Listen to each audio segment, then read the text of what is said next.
The night she knocked on my door, the rain was falling so hard it sounded like the sky was breaking apart. I remember standing in my kitchen, staring at my phone, reading the last message she had sent me weeks ago. It was short and cold. "Please stop texting me." That was it. After 3 years of knowing her, after all the late-night talks and shared secrets, that was how she ended things. So when I heard that knock, slow and steady, my first thought was that it could not be her. But when I opened the door, there she was. Emma Carter stood on my porch, soaked from head to toe, her dark hair stuck to her cheeks, her light blue dress clinging to her skin. The porch light made her look pale and tired, but her eyes were the same. Those deep green eyes that used to look at me like I was the only man in the world. Now they looked scared. For a moment, neither of us spoke.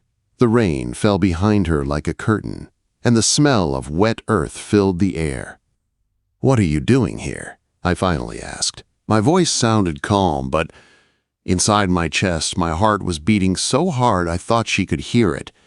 She swallowed and wrapped her arms around herself like she was cold. "Can I come in, Daniel?" Hearing my name from her lips again felt like someone pulled a thread tight inside me. I stepped aside without thinking. She walked past me slowly, and I caught the soft scent of her perfume mixed with rain. It was the same scent that used to stay on my jackets after she borrowed them. I closed the door behind her. The house suddenly felt smaller. She stood in the middle of my living room, water dripping onto the wooden floor. I grabbed a towel from the hallway closet and handed it to her. Our fingers brushed for a second, and even that small touch made my stomach twist. "Thanks," she whispered. I nodded and walked toward the kitchen to give her space. I did not want her to see how much she still affected me. I had spent weeks telling myself she did not care about me anymore. I told myself she had moved on. I told myself I should hate her for pushing me away without an explanation. But I never could hate her. When I came back with 2 mugs of tea, she was sitting on the edge of the couch, staring at the floor. She looked smaller than I remembered. Less confident, less sure of herself. I placed the mug on the coffee table in front of her. "You should change out of those clothes. I can grab you one of my shirts." She hesitated, then nodded. "Okay." I went to my bedroom and picked one of my soft gray shirts. It used to be her favorite. She said it smelled like home. When I handed it to her, our eyes met again, and something passed between us. Something heavy and unfinished. She went to the bathroom to change. I stood in the hallway, staring at the closed door, remembering the last time we were in this house together. That night had been different. She was laughing, dancing around my living room while music played from my old speaker. She pulled me into her arms and told me she felt safe with me. She told me I was her best friend. Then 2 weeks later, she told me to stop texting her. The bathroom door opened softly. I turned around. She stepped out wearing my shirt. It fell past her thighs, the sleeves covering her hands. Her hair was damp but brushed back from her face. She looked fragile and beautiful at the same time. She walked back to the couch and sat down again. I stayed standing for a moment, unsure of what to say. Finally, I sat across from her. The silence between us felt thick. "Why are you here, Emma?" I asked quietly. She did not look at me at first. She stared at her hands, twisting the fabric of my shirt between her fingers. "I didn't know where else to go," she said. My chest tightened. "What does that mean?" She looked up at me then, and I saw something I had never seen in her eyes before: regret. "I made a mistake," she said. "A big one." I leaned back, crossing my arms. I wanted to protect myself. "You told me to stop texting you. You said you needed space. You acted like I was bothering you." "I know," her voice shook. "I thought pushing you away would make things easier." "For who?" I asked. "For you," she said softly. That answer confused me more than anything else she could have said. "For me?" I repeated. She nodded. "My dad lost his job. My mom got sick. Everything at home fell apart. I didn't want to drag you into it. I thought if I made you angry at me, you would move on." The rain outside grew louder, hitting the windows hard. I stared at her, trying to understand. "So you decided to make me think you hated me?" I asked. Tears filled her eyes, but she blinked them back. I thought you deserved someone without problems, someone who wasn't a mess. I felt something break inside me. Emma, I said, leaning forward. You never had to protect me from your life. I wanted to be part of it. Her lips trembled. I was scared, Daniel. I didn't want you to see me falling apart. I moved closer to her without thinking. The distance between us was now only a few inches. You think I haven't been falling apart without you? I said quietly. That was when she finally let the tears fall. One rolled down her cheek, then another. I thought you hated me, she whispered. I reached out and gently wiped a tear from her face. I tried to, I admitted, but I couldn't. The air between us changed. It felt warmer, softer. The rain outside slowed, like the storm was calming. She looked at my hand still near her face. Her breathing grew slower. I missed you, she said. I swallowed hard. Then why did you wait until tonight? She looked toward the door, then back at me. Because tonight I realized I might lose you for good. Before I could ask what she meant, there was another loud knock on the door. Both of us froze. Emma's face turned pale again. That's him, she whispered. And in that moment I realized this rainy night was about to change everything. My heart started pounding the second she said those words. That's him. The knock came again, louder this time, heavy and angry against the wood. I looked at Emma, and she looked nothing like the girl who used to tease me about my messy kitchen or laugh at my bad jokes. She looked afraid. Who is him? I asked, keeping my voice low. She stood up quickly, almost knocking the mug off the table. My ex, she said. I didn't tell you about him because it wasn't serious. At least I thought it wasn't. Another knock hit the door, sharper this time. A man's voice followed. Emma, I know you're in there. The sound of his voice made my jaw tighten. I had never heard him before, but I already did not like him. You brought him here? I asked. I didn't mean to, she said, her voice shaking. He followed me. He's been doing that lately. Showing up at my work. Waiting outside my apartment. I tried to ignore him. I felt heat rise in my chest. Why didn't you tell me? She looked at me like she wanted to say something but could not find the words. Because I already pushed you away. I didn't think I had the right to ask you for help. The man outside banged on the door again. Open up! I walked toward the door slowly, but Emma grabbed my arm. Please don't make it worse, she whispered. I looked down at her hand holding my arm. Even in fear, her touch felt familiar. I gently placed my hand over hers. You're not dealing with this alone, I said. Not tonight. Quote, I moved her behind me and opened the door just enough to step outside, closing it behind me so he could not see her. The rain had slowed to a steady fall. The porch light showed a tall guy standing at the edge of the steps. His hair was wet, his face tight with anger. You, Daniel? He asked. Yes, I said calmly. He laughed without humor. Emma makes bad choices. I kept my voice steady. You need to leave. She doesn't get to just walk away from me, he snapped. I stepped closer, keeping my body between him and the door. She does, and she did. For a second, I thought he might swing at me. His fists were tight, his jaw locked, but then he looked past me toward the door like he was hoping to see her. Tell her I'm not done, he said. You are, I replied. We stood there in silence, rain falling between us. Finally, he shook his head and backed away. This isn't over, he muttered before turning and walking down the street. I stayed there until he disappeared around the corner. Only then did I let out the breath I had been holding. When I stepped back inside, Emma was standing exactly where I had left her, arms wrapped around herself. Is he gone? She asked. Yes. She closed her eyes like she had been carrying a weight for weeks and just put it down. I walked toward her slowly. You should have told me. I know, she said. I was embarrassed. I thought I could handle it on my own. You don't have to handle everything alone, I said. She looked up at me, and something shifted in her expression. It was not just fear anymore. It was trust. I didn't come here only because of him, she said softly. I frowned slightly. Then why? She stepped closer, so close I could feel the warmth of her body through my shirt. "I came because I couldn't stop thinking about you," she said. "Every time something went wrong, you were the first person I wanted to call. When I was scared, I wanted you. When I was tired, I wanted you. When I was happy, I wanted to tell you." Her voice grew steadier as she spoke. "I tried to convince myself I didn't need you, that I could start over. But the truth is, I never stopped loving you." The words hit me harder than any punch ever could. I searched her face, looking for doubt, for hesitation. I saw none. "You pushed me away," I said quietly. "You made me feel like I meant nothing."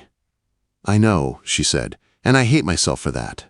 I thought I was protecting you, but I was just protecting my pride. I didn't want you to see how messy my life was.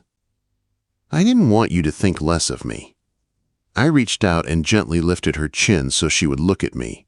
"I would never think less of you," I said. "Not for being human." Tears filled her eyes again, but this time they were softer. "I don't deserve you," she whispered. "That's not how this works," I replied. The room felt smaller again, but in a different way. The tension between us was no longer about anger. It was about everything we had not said for weeks. She stepped even closer, her hands slowly resting on my chest. I could feel her heartbeat through the thin fabric of the shirt.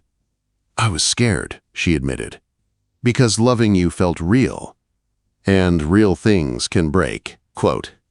I placed my hands gently on her waist. "So can fake things," I said. She let out a small breath that almost sounded like a laugh. The rain outside softened to a light tap against the windows. The storm was fading. "Daniel," she said, her voice barely above a whisper, "if I stay tonight, I'm not leaving again." My chest tightened. "Are you sure?" Quote. She nodded. "I'm tired of running." I brushed a strand of damp hair from her face. "Then stay!" Her eyes searched mine for a second, like she was making sure I meant it. Then she leaned in. Her lips touched mine gently at first, almost unsure. It felt like coming home after being lost for a long time. I pulled her closer, deepening the kiss slowly, carefully, like we were rebuilding something fragile. When we finally pulled apart, our foreheads rested together. "I don't want to lose you again," she whispered. "You won't," I said. But even as I said it, I knew love was never that simple, and something in her expression told me she was still holding back one more truth. I could feel it in the way she held me. Her arms were wrapped around my neck, her body close to mine, but there was still tension in her shoulders, like she was bracing for something, like she had not said everything yet. I pulled back slightly and looked at her face. "What is it?" I asked softly. She tried to smile, but it did not reach her eyes. "There's something else," she said. My stomach tightened again. "About him?" She shook her head. "No, not about him." She stepped away from me and sat down on the couch again. I followed, sitting beside her this time instead of across from her. Our knees touched. She stared at the wall for a few seconds before speaking. "When everything at home fell apart, I felt trapped," she said. "My dad angry all the time. My mom sick and scared. Bills piling up. I felt like I was drowning." I listened without interrupting, and then, she continued, "I got an offer." "What kind of offer?" I asked. "A job in Chicago," she said quietly. "A marketing firm. It's big, bigger than anything I've ever done." The words hit me in a strange way. Chicago was not just another city down the road. It was states away from our small town in Ohio. "When?" I asked. "They want me there in 2 weeks." 2 weeks. I leaned back slowly, running a hand through my hair. "You're leaving?" "I don't know," she said quickly. "That's the problem. I don't know." I looked at her. "You were going to leave without telling me?" She looked down at her hands. "I thought we were over. I thought I ruined everything with you. I was going to take the job and just start over somewhere else." "And now?" I asked. She turned to face me fully. "Now I don't want to leave you." Her eyes were honest, raw, but they were also confused. "You deserve your dream," I said. She shook her head. "What if my dream is not just a job? What if it's a life with you?" The room felt still. The rain had stopped completely now. Only the sound of our breathing filled the space. "You've worked so hard for this," I said. "You used to talk about moving to a big city, about proving yourself." about not staying stuck. I know, she whispered, but I never imagined doing it without you. I stood up and walked to the window, staring out at the wet street. Streetlights reflected on the pavement. Everything looked calm now, but inside me, nothing was calm. I loved her. That much was clear. I had loved her even when I thought she hated me. But love was not the only thing in life. If you stay because of me, I said slowly, you might resent me later. She stood and walked toward me. And if I leave because I'm scared to lose you, I might regret it forever. I turned to face her. She was only inches away again. What do you want, Emma? I asked. She looked at me like she was searching for the answer inside my face. I want you, she said, but I also want to become the person I dreamed of being. You can do both, I said. She frowned slightly. How? The truth was, I had been thinking about change too. I had been stuck in the same job for years, same apartment, same routine. I always told myself I liked simple things. But maybe I was just afraid of risk. What if I don't stay here either? I said. She blinked. What? What if I come with you? The word surprised even me. Her eyes widened. Daniel, you can't just decide that because of me. Why not? I asked gently. You're not the only one allowed to chase something bigger. She stared at me like she was seeing me for the first time. You'd leave everything? She asked. I don't have much here that I can't rebuild, I said honestly, except you. Her eyes filled again, but this time with something brighter. You'd really do that? She asked. I stepped closer and took her hands in mine. I don't want to wake up one day wondering what would have happened if I fought for us, I said. I don't want another night thinking you hate me when you don't. She let out a shaky breath. I was so sure I lost you, she said. You almost did, I replied softly. But you showed up. She smiled through her tears. In the rain. In the rain, I agreed. We stood there holding each other, both quiet, both thinking about how close we came to losing everything. But, she said suddenly, her voice more serious again, there's one more thing. Quote, I felt a small wave of nerves return. What now? She hesitated, biting her lip. My mom's health is worse than I told you, she said. If I move, I'll be leaving her too. I don't know if I can handle that guilt.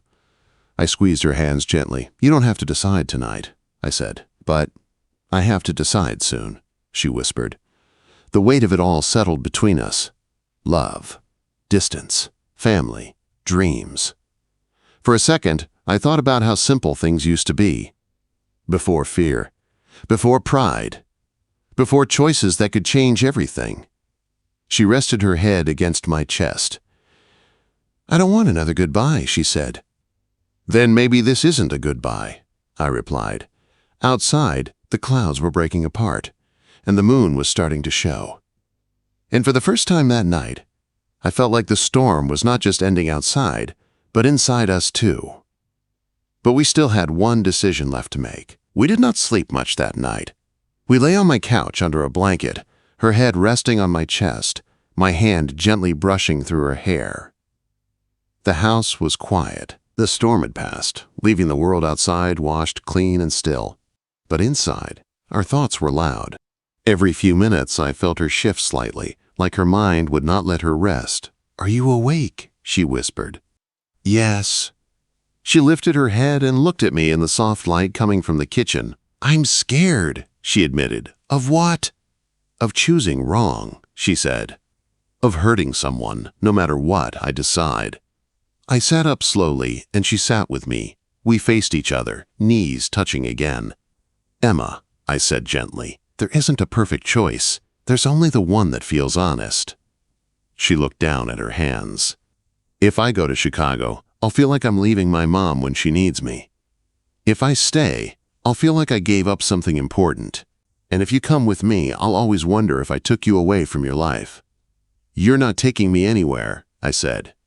I would be choosing that. She searched my face again like she was trying to see if I meant every word. I don't want you to move because you're afraid of losing me, she said. I want you to move only if it's something you want to. I thought about my job, about the small office with the flickering lights, about the same streets I drove every day. I had told myself I was content. But deep down, I had been restless for a long time. Maybe I've been waiting for a reason to change, I said. She tilted her head slightly. And I'm that reason? You're part of it, I answered honestly. But so is the fact that I don't want to live safe forever. Silence filled the room again, but this time it felt calm. She reached for my hand and held it tightly. What if I take the job, she said slowly, and we try? Long distance for a few months. You can see if there are opportunities there. I can visit on weekends. We don't rush anything. We don't sacrifice everything at once. I thought about it. It was not dramatic. It was not a movie ending. It was real. And your mom? I asked. I'll still be close enough to come home when she needs me, she said. Chicago is not the other side of the world. I can make it work. I just can't keep running from my life. Quote. I nodded slowly. And we don't push each other away when things get hard, I added. No more protecting each other by disappearing. She smiled softly. No more pretending we don't care. I lifted her hand to my lips and kissed her fingers gently. I don't want perfect, I said. I want honest. She leaned forward and kissed me again, slower this time, deeper. Not desperate like earlier, not afraid, just steady. When she pulled back, her forehead rested against mine. I love you, she said. The words felt different now. Stronger, chosen. I love you too, I replied. Morning light slowly began to fill the room. The sky outside was clear, soft blue after the storm. It felt like a new day, in every way. She stood up and walked to the window, looking out at the quiet street. I joined her, standing behind her and wrapping my arms around her waist. I almost lost this, she whispered. So did I said. She turned in my arms and looked up at me. I thought you hated me, she said with a small laugh. I thought you did too, I admitted. She shook her head gently. I was just scared. We both were, I said. A soft knock came at the door again. We both froze for a second, but this time there was no fear in her eyes, only surprise. I walked to the door and opened it carefully. A delivery man stood there holding a small box. Emma Carter? He asked. She stepped beside me. That's me. He handed her the box and left without another word. She closed the door slowly, staring at the package in her hands. What is it? I asked. She swallowed. The official contract from Chicago. The future was literally in her hands. She looked at me, then down at the box, then back at me again. I did not say anything. I did not need to.